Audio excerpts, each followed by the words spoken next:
ओम शांति। अपने प्यारे बच्चों के लिए ईश्वर का संदेश।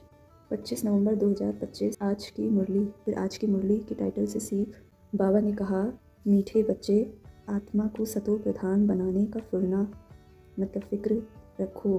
कोई भी खामी या कमी रह न जाए, माया गफलत न करा दे। बाबा समझा रहे हैं कि आप बच्चों को सदैव यही फिक्र लगी रहे कि हमें ऊंच से ऊंच पढ़ाई व याद की दौड़ी लगाए, मतलब पुरुषार्थ करना ही है। हम ही कल्प कल्प विजयी आत्मा बने हैं और हम ही बनेंगे, यह अखंड निश्चय होना चाहिए। अपने पुरुषार्थ में अगर छोटी से छोटी कोई भी कमी रह जा रही हो तो उसे दूर कर पुनः उसे न दोहराएं, इस बात का ध्यान रखना है।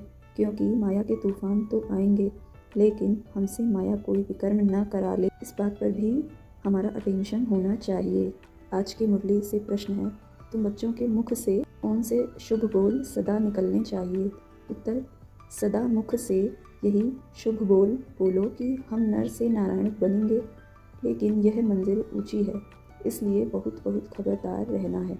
अपना पोता मेल देखना है तो फिर एम ऑब्जेक्ट को सामने रख पुरुषार्थ करते रहना है, हार्ट फेल नहीं होना है। बाबा कह रहे हैं या फिर बाबा समझा रहे हैं कि अपनी चलन की भी चेकिंग करनी है, इसलिए पोता मेल रखो, कितना प्रतिशत तक मुझ में सुधार आया है।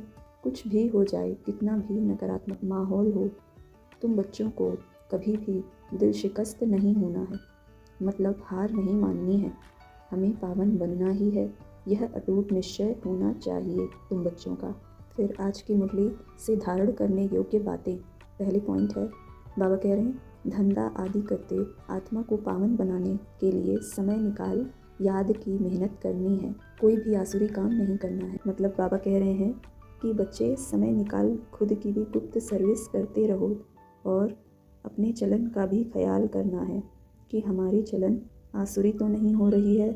दूसरा पॉइंट है, अपना और दूसरों का ख्याल करना है, पढ़ाई पढ़ना और पढ़ाना है, मियाँ मिट्ठू नहीं बनना है, याद का बल जमा करना है। मतलब बाबा बता रहे हैं कि बच्चे इस पढ़ाई को अपने पढ़ने के साथ साथ अन्य आत्माओं की भी सर्विस करो, क्योंकि राजधानी स्थापन हो रही है ना, तो अन्य आत्माओं का भी कल्याण करो। ऐसे नहीं कि हमारा पुरुषार्थ बहुत अच्छा चल रहा है, हमको बहुत अच्छी धारणा हो चुकी है। बाबा फिर कह रहे हैं कि यह घमंड है, कुछ धारणा नहीं हुई है। अगर धारणा होती तो सर्विस कर बहुतों को आप समान बनाते। यह तो अपने मुँह मियाँ मिट्ठू बनना हुआ। मतलब आवाज़ कहें कि अपने मुँह मियाँ मिट्ठू मत बनो, अपने पुरुषार्थ पर ध्यान दो, याद से ही पाप कटेंगे, इसलिए याद का जौहर भरना है। फिर आज की मुरली से दिव्य वरदान। नाम और मान के त्याग द्वारा सर्व का प्यार प्राप्त करने वाले विश्व के भाग्य विधाता भव। बाबा आज वरदान दे रहे हैं कि नाम और मान के त्याग द्वारा सर्व का प्यार प्राप्त करने वाले विश्व के भाग्य विधाता भव। जैसे बाप को नाम रूप से न्यारा कहते हैं, लेकिन सबसे अधिक नाम का गायन बाप का है, वैसे ही आप भी अल्पकाल के नाम और मान से न्यारे बनो तो सदा काल के लिए सर्व के प्यारे बन जाएंगे। तो जो नाम मान के भिखारीपन का त्याग करते हैं वह विश्व के भाग्य विधाता बन जाते हैं। कर्म का फल तो स्वतः आपके सामने संपन्न स्वरूप में आएगा, इसलिए अल्पकाल की इच्छा मात्रम अविद्या बनो। अच्छा फल नहीं खाओ, उसका त्याग करो तो भाग्य आपके पीछे आएगा। आज की मुरली का स्लोगन है, परमात्मा बाप के बच्चे हो तो बुद्धि रूपी पाँव सदा तख्त नशीन हो।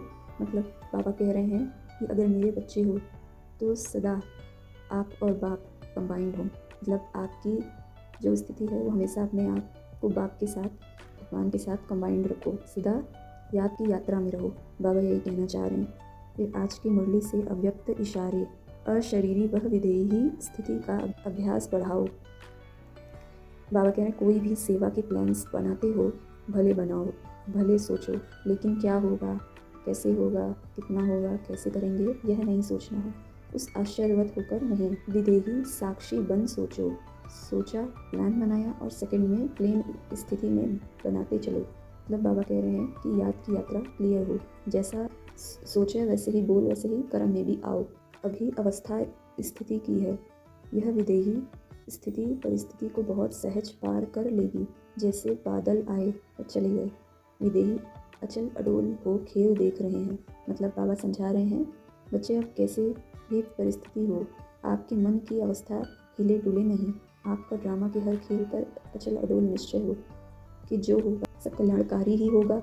इस जीवन चक्र के हर खेल को साक्षी भाव को देखते जाना है। ओम शांति।